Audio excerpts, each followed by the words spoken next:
Well, so much changes in almost like 24 hours, right? So we had the new directive over the weekend from the medical officer for Ontario Health saying that residents now can simply call and book an appointment to get tested. So we do encourage folks, if they feel they've come into contact with somebody that might be positive, if they're concerned, if they have symptoms, but you don't need a referral from your doctor, you can call the assessment center at Joe Brandt. And it's really important when we see the really nice weather over the weekend and still here with us today, obviously, that people continue to take those precautions, stay 6 feet apart from anyone you don't live with. That is the safest thing that you can do right now to prevent the spread. And even with the increased testing, we know that those test results don't come back right away, and sometimes people can be asymptomatic for several weeks. So we're not going to know if we're going to see a spike in cases. So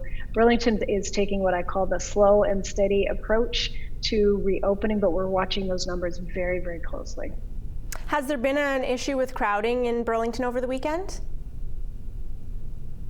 For the most part, residents did keep their distance. There were a lot of people, as you might expect, down at the waterfront. We did open the parking lots again, but we do encourage people to, as much as possible, stay in your neighborhood. We do have 150 parks across the city.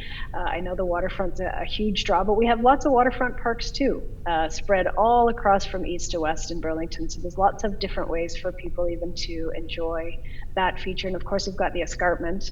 The Conservation Halton parks have opened by reservation, so people can go north, south, or stay in their own neighborhood. We have seen some people jumping fences to use our sports fields. We will be ticketing you.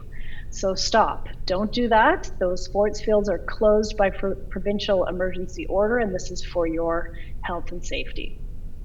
And can we review a little bit of the things that have been opened and some of the things that remain closed? For example, leash-free dog parks are now open, but like you have just mentioned, some fields remain closed. So if we could review that, that would be great.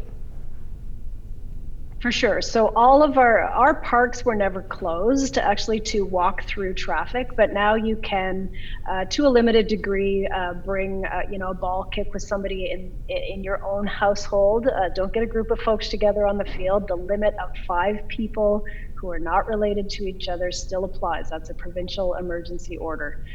Official sports fields, especially those that are fenced, remain closed. Those are considered an amenity and require a permit.